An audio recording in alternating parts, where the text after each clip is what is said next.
موجودات شمس و قمر د سناوي قمر د سناوي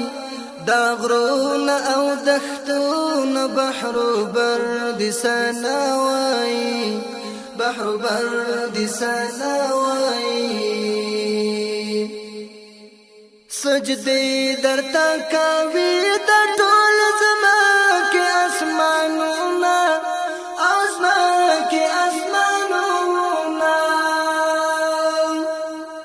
سجدي درتا کوي د ټول زما کې اسمانونه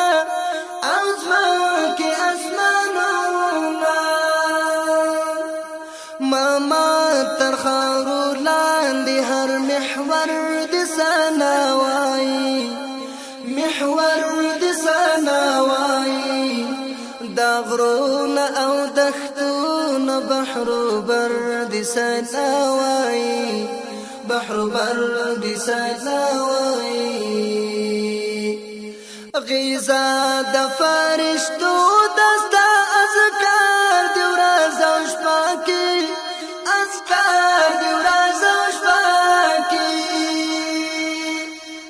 غذا د فرشتو دستا اذکار دی ورځ او شپه کې اذکار دی ورځ او شپه کې مرجان د سناوي او گوهر د سناوي گوهر د سناوي دا غرون او دختون بحر بر د سناوي بحر بر د سناوي دا وړ موجودات شمس و قمر د سناوي قمر د سناوي دا غرون او دختون بحر بر د سناوي بحر بر د سناوي یاجوج ماجوج جنیات د لمر زرې وشتونکي ستوري زرې وشتونکي ستوري یاجوج ماجوج جنیات د لمر زرې وشتونکي ستوري زرې وشتونکي ستوري نظام د تور شپو او سپین سحر د سناوي سحر د سناوي دا غرون او دختون بحر بر د سناوي بحر بر د سناوي دا وړ جنتون دوزخون د عرسوري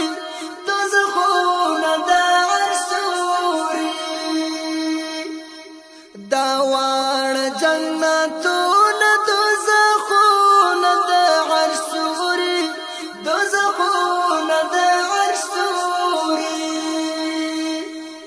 میزان د سناوي او محشر د سناوي محشر د سناوي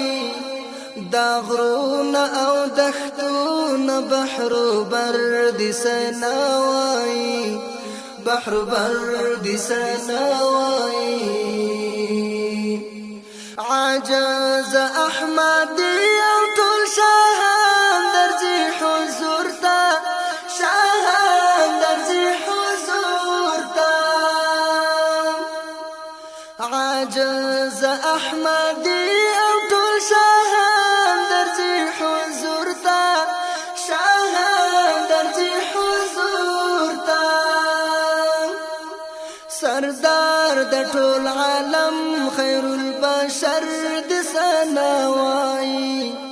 بشر د سناوي د علم او عرفان په ډیوې مینو پتنګانو تاسو ښه پوهیږئ چې د اسلامي علومو روزنیز مرکزونه